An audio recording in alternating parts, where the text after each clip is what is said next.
Espace TV, le 22h.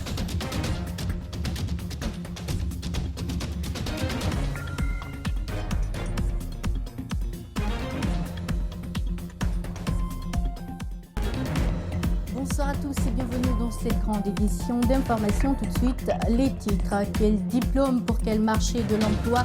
La question est au centre de 3 jours de concertation entre le ministère de l'Enseignement supérieur, des jeunes diplômés, des enseignants et des chefs d'entreprise. Pendant ces 3 jours, il sera question de faire le diagnostic du secteur. Les précisions dans ce journal. Quelle constitution pour la Guinée au sortir de cette transition? La question préoccupe et notre rédaction a interrogé des acteurs sociaux et même des juristes. Les attentes sont diverses et vous les entendrez dans ce journal également. Et puis, dans notre angle de ce soir, nous nous intéressons aux archives. Ce n'est un secret pour personne que l'ère du numérique bouscule celle du papier. C'est aussi le souci aux archives nationales de la République de Guinée.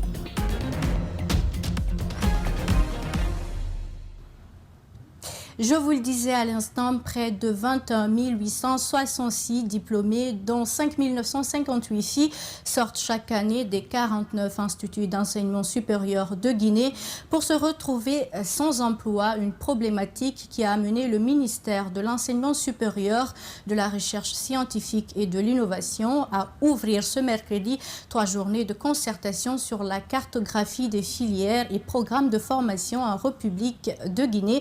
L'objectif est de faire le diagnostic du secteur avec les acteurs en vue d'améliorer la qualité de l'enseignement supérieur. Compte rendu, Fatoumata Bintabari et Yacouba Traoré. À travers des panels, ateliers et des expositions, ces étudiants, enseignants-chercheurs, entreprises, futurs employeurs et autres vont plancher avec le ministère de l'Enseignement supérieur sur les problèmes d'inadéquation de la formation aux besoins des entreprises sur le marché de l'emploi. La tâche semble rude, mais impérieuse.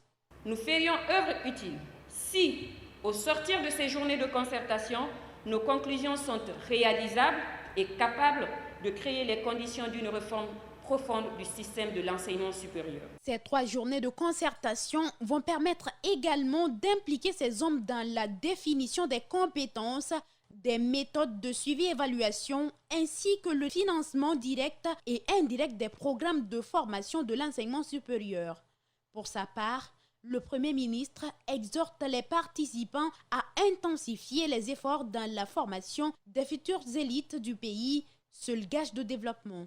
Notre pays ne peut gagner les grandes batailles de développement qu'en disposant de ressources humaines de qualité. C'est pourquoi nous devons mettre l'accent sur la formation de nos étudiants et pour cela, engager des réformes en profondeur. L'employabilité des jeunes, un problème épineux pour les jeunes diplômés depuis plus d'une décennie. Ces journées sont non seulement une aubaine, mais aussi un moyen pour eux de partager leurs inquiétudes. Nous sollicitons auprès de vous quelques besoins que nous jugeons indispensables pour notre formation académique. Il s'agit entre autres réviser les programmes enseignés dans nos universités et instituts avec des experts de différents domaines. Équiper nos bibliothèques en documents liés à nos formations. En Guinée, le système d'enseignement supérieur compte 78 programmes de formation avec 988 filières reparties dans 49 instituts d'enseignement supérieur, dont 17 publics. Doter la Guinée d'une nouvelle constitution, c'est l'une des missions du Conseil national de la transition dont les membres sont déjà connus mais attendent de prendre fonction. Quelle constitution pour répondre aux aspirations du peuple guinéen? Qu'est-ce qu'il y a lieu de faire? Réviser la constitution existante ou en proposer une nouvelle? Des éléments de réponse dans ce reportage d'André Mossier-Milimono et d'Aboubacar Keke Bangora. Depuis les événements du 5 septembre 2021, le pays est sans constitution. L'ancienne constitution, celle de 2020, dont l'élaboration a entraîné plusieurs manifestations, ne fait pas l'unanimité. Les membres du CNT devraient tirer les leçons du passé et surtout introduire des lois applicables, selon cet activiste des droits de l'homme, aussi membre du nouveau CNT. Le président Sékou Touré a instauré la monogamie depuis le début des indépendances, mais ça n'a jamais été appliqué jusque là où nous sommes. Vous voyez, donc il faut que nous soyons assez responsables pour adopter les lois que nous sommes capables d'appliquer. Ce juriste, lui, se focalise plutôt sur des principes fondamentaux. D'après Adrien Tossa, des questions comme le respect de la séparation des pouvoirs doivent attirer toute l'attention des membres du CNT lors de l'élaboration de la nouvelle constitution. Le judiciaire ne doit pas être inféodé à l'exécutif. Le législatif ne doit pas être juste une caisse de résonance de l'exécutif, où on aura un exécutif prééminent qui domine tous les autres pouvoirs, qui caporalise tout. Non. La constitution de 2010 est l'une des meilleures constitutions qu'a connu le pays, selon cet acteur de la société civile. Il souhaite d'ailleurs que celle-là soit un repère pour les membres du CNT. Amadou Kourouma souhaite également qu'il y ait des lois contre le viol et les violences basées sur le genre. Qu'aucun président ne puisse se permettre de changer cette constitution à sa guise. Il faut que ce soit une constitution verrouillée. Je crois que les partis qui doivent être consacrés au genre, à la protection du genre, il faut qu'on prévoie cette partie, qu'on condamne avec toute l'énergie, toutes sortes de viols faits aux femmes et aux filles de notre pays.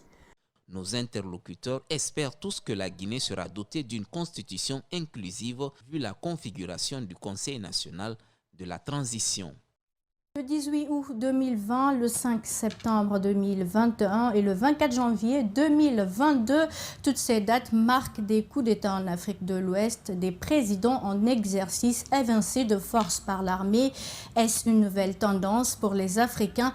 D'autres pays doivent-ils s'attendre au même sort? Mais pourquoi d'ailleurs la recrudescence des coups d'État en Afrique? Notre rédaction a tenté d'en savoir davantage ce mardi dans une interview exclusive avec l'ancien Premier ministre Cabinet Komara. Les explications, c'est avec Aminata Massiré Bangoura et Aboubakar Keke Bangoura. Après le Mali, la Guinée, le Burkina Faso fait aussi face à un coup d'État depuis le 24 janvier.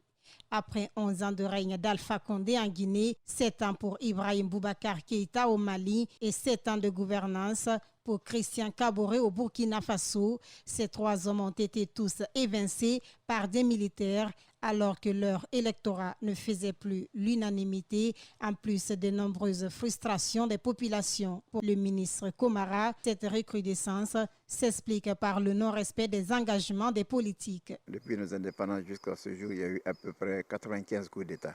Sur ces 95 coups d'État, à peu près 48 ont eu lieu en Afrique de l'Ouest.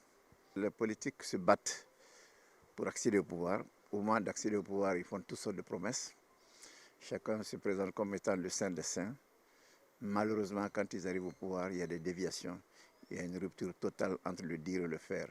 Au Mali, tout comme au Burkina Faso, ces coups d'État sont intervenus alors que ces deux pays sont confrontés à des menaces terroristes.